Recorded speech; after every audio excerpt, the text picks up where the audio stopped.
Oh, there it is. Henny to Tyreek Hill, Chad. Anything can happen. And the Chiefs advance to the AFC title game. And, of course, in the NFC, we've got Tom Brady and Aaron Rodgers. And I got the nobleman here as we got championship weekend. We've got golf to talk about. I just met Seal's wife. Jamie's having fun. Great to see you guys. Great to bring you into the Sportsedge here on this Friday as we record right now, powered by inspin.com. Gentlemen, welcome. Championship weekend doesn't get much better. Jamie's got some great golf picks that we're going to get to in a minute. Let's start with the title game. Jamie, we'll be right back with you. Steely McNeely, you first get your picks at sportshandicapper.com. I know you're not happy with the NBA, but let's not bitch and moan on that today. You got a haircut at Supercuts or the Hair Cuttery. You got your fish that are eating fine. I met the whole family. The cat was rolling. What's the cat's name, by the way? Which one? How many cats do you have? Multiple cats? Multiple cats. That's lame. The black cat. No, actually, no more black cats. No, I actually do have a whole black cat. Good luck, black cats. What are their names? Charlie, Daisy, and Bam Bam. Bam Bam! One of the kids named Bam Bam, didn't they? Well, I'm a Flintstones fan. Yeah, I'm a Flintstones kid. All right, well, listen, let's get right into it. And as I mentioned, we're going to get to Jamie in a minute here about the American Express. He's got two guys that he picked at long prices that are in the top 5 right now, so that's good stuff as we record here on this Friday. But it is championship weekend. The news came out a little while ago. We'll start with the AFC title game, which is the second game on Sunday, 6:40 on CBS. That Mahomes cleared concussion protocol. I always felt like he was going to play. I know that the odds makers have been kind of stressing about if he doesn't play, will the Bills be up to -7, which some are thinking that's insanity. But that could have been what the line was, and now it's kind of holding firm right now. I'll throw up the Inspin live lines right now when it comes to the AFC title game.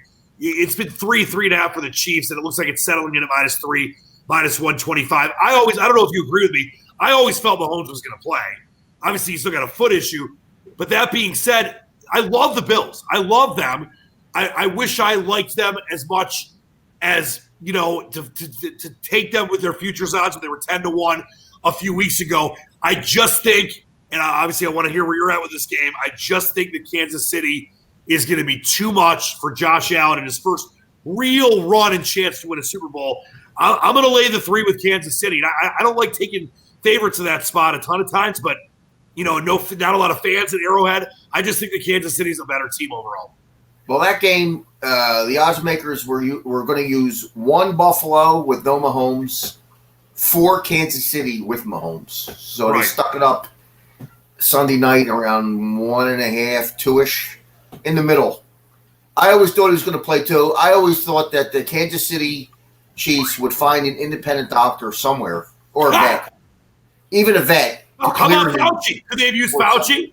Or Fauci, anybody. If the first 5 doctors said no, you can't play, they would have found a vet to tell him he can't play. So I always thought he was going to play too. He does have a toe problem, which is probably turf toe, which is a very painful injury. Right, and before he left with the concussion, he was basically playing on 1 foot.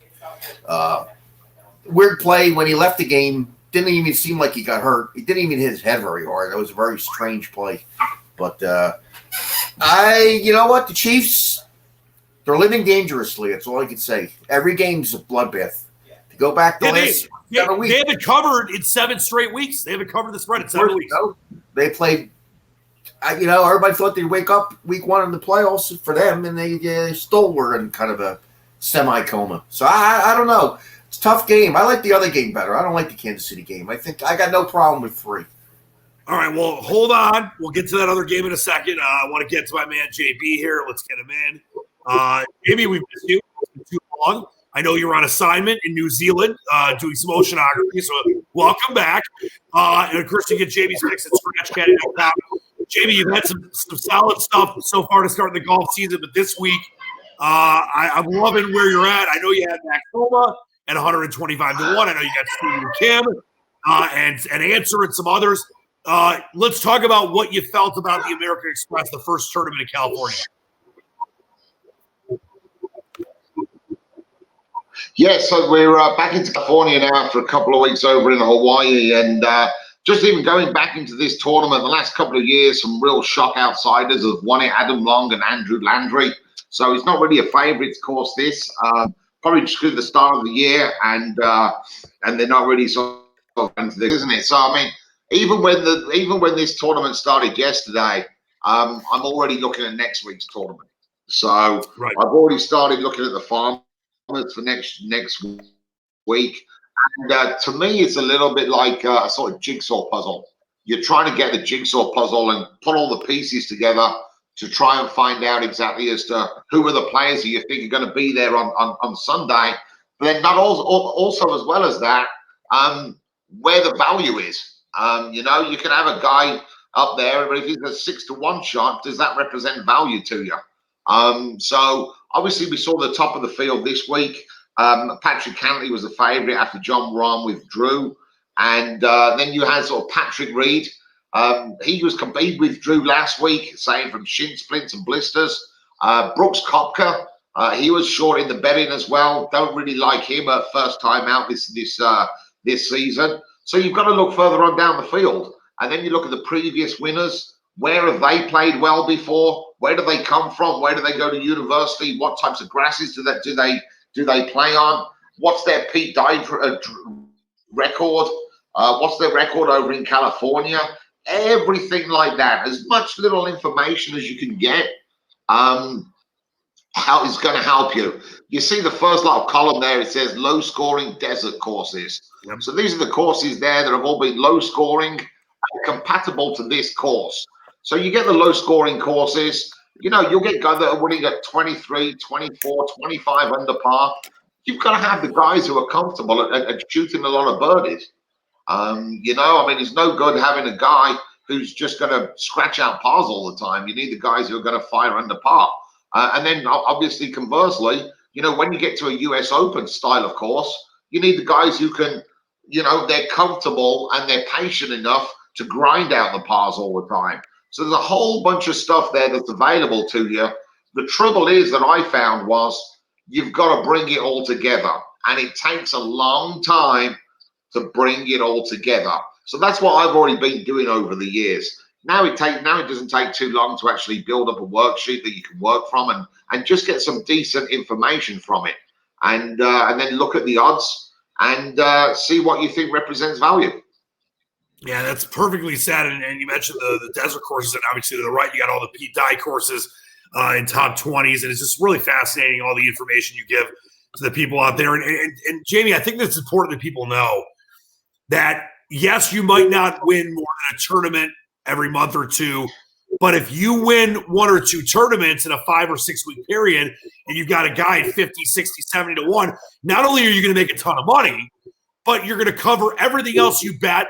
Plus, you have top 5s and top 10s and top 15s, which you know kind of can hedge people's bets and still make them profitable. I think it's very important that people understand that you only have to win, you know, once every couple of months, and you're still going to profit throughout the year because the odds are so great to win. Exactly. I mean, what are we in? We're in about the 3rd week of January right now. This season's going to go through to December. So, you know, right. It's a long season. And I mean, the other pick that I had that I liked this week was Chesson Hadley.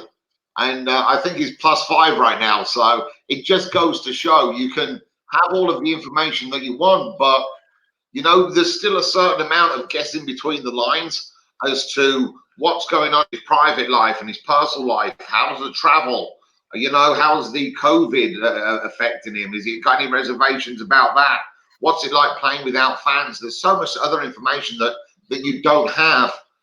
There is a kind of a guessing game. But the one little thing as well I saw with Max Homa, and this was one of the things that I like, because I know you Americans are very sentimental about things, and I saw something a couple of weeks ago when was it Tony Laporta? Was it the Dodgers manager, Laporta? Okay, yes. So there was an interview with Max Homer, and he was with. Chesson Hadley too. That's fine. You got 3 guys that are 2 off the lead going into almost the third round. So great stuff, Jamie. We'll get back with you in a second, my friend. Let's get back to Sealy McNeely. Don't forget his site is sportshandicapper.com. See, let's take a look at the brilliant site that I know are very involved in the back door. You're always, tooling with the website. You've become kind of a master of the internet. So I'm just very proud of you. And none of that that I just said is true, but it sounds good. So when you look at sportshandicapper.com, I know you're proud of the website, right? I mean, you got the live shows on there. People are ready to bury their bookie. You see the Sportsedge, powered by InSpin. Got some tweets. It's pretty impressive stuff, I must say. I'm very proud of it. Absolutely, very, very proud. And it's all has all my fingerprints all over it. Yeah, you spent hours on it. I mean, there's pictures of your fish, your family, election bets you lost. There's a lot of things going on there. Yeah, sure. You're still wearing that Trump hat, aren't you? Still wearing the Trump hat. It's very light. That's why the only reason I wear it is it's not a heavy hat. I like light hats. You know what they say? I mean, those Trump hats are fake news. So I mean, you gotta find a new hat. So is CNN. Oh, stop it! All right, so you're with me, kind of laying the 3 on Kansas City, but you don't like that game obviously as much as game number 1. And I'll tell you this, and we talked about this last week. I was wrong about the Saints, but when you turn the ball over 4 times in a divisional playoff game at home, you're going to lose. You turn it over 2 times, you probably lose. And yet the Saints were still in it until the end. Brady didn't really have a great game, but he did enough. I'm very impressed with Tampa and Bruce Arians and that defense led by Dominican Sue and others. It's one of those things where I thought Brady and the Bucs would have a chance of being a playoff team, but getting to the NFC title game in year one at 43 years old is insane. And now they go to Lambeau Field. There will only be about 10,000 fans there, but they were really loud in the game last week against the Rams. And weather could be a factor. It's going to be cold, but we might have some flurries and possible snow. Nothing necessarily crazy. I know we're monitoring that. See, I don't know where you're at with the weather factor because I don't think it's going to be terrible, but it's definitely going to be Lambeau Field in January. That being said, and I rarely in a 2 playoff game day, whether it's divisional or conference title game day, like both favorites because a lot of times you're going to have upsets. This year, I like both the favorites. I'm not a huge Green Bay guy as far as thinking they're this amazing team, but I just think they're better than Tampa. I think it's going to be tough for that team to go from Tampa to the cold weather. They played in the dome last week. That definitely is a factor. And I think in the end, Aaron Rodgers is going to outplay Tom Brady, and the Packers deal will be just good enough in the end. I like the Packers. Now, the weather is probably negligible. No big deal, other than being a little cold for Tampa. It all depends. What balls does Brady get to use? Are they deflated ones or the normal size ones? Hey, I was at Deflategate. I was there. We had no idea until later in the day or the night and then the next day. But I was at Foxborough in literally Gillette Stadium in pouring rain against the Colts that day, and no one knew what the hell was going on until after you should have heard Boston Sports Radio. They were going nuts, and Indy Sports Radio – you wanted there to be a federal investigation. But yeah, I think Brady's going to probably use regular. There almost was. There almost was federal investigation. Remember how crazy that was? That dominated like sports talk, which I do obviously for like months. I got so tired of it. If they use regulation poundage in the balls, I like Green Bay. All right, what if they use just the kicking balls? What if the quarterbacks have to use just the kicking balls? Then I it's a no bet for me. But I just think Green Bay, any team that puts up 485 last week against the Rams defense. Yeah, very impressive. Good. I think the Rams defense is better than the Bucs. I think the Bucs started the season off better than the Rams defense did, but I think that the last few weeks the Rams defense was better. And the Packers ran all over them. I mean, ran and threw. Ran all over them. They threw, and the secondary for the Rams a lot better in Tampa Bay. I like the matchup. I like Green Bay. I'm looking to lay 3 flat. I'll lay it when he goes there. there is some short money, big money on Tampa Bay, but I think it's going to go back up. I'm just trying to catch that 3 -10, -15. Yeah. To stick in. Yeah, I wanted to ask you. We got 70% of the public money on Tampa. We got 56% of the public money on Buffalo. Where are the sharps? As you mentioned, it seems like the sharps are. I mean, you are a sharp, but the general sharp feel. Is it Green Bay and Buffalo? Is that where they're at right now? Buffalo and Tampa Bay actually is the sharp. Really? Yeah, the public's hammering Tampa. So far, Tampa Bay sharp money, but I'm going to lay 3. All right, well, I go Packers and Chiefs. We're there together. I know you like game 1 more than game 2. The NFC title game is game 1. That'll be a 3 o'clock start, and then 6:40 on CBS for the Bills and the Chiefs, and it sure looks like Patrick Mahomes is going to play. All right, Seal, stick around for one more moment. Let's get back with my man, JB. JB, before we get going here, just let everyone know what they should be looking for the weekend.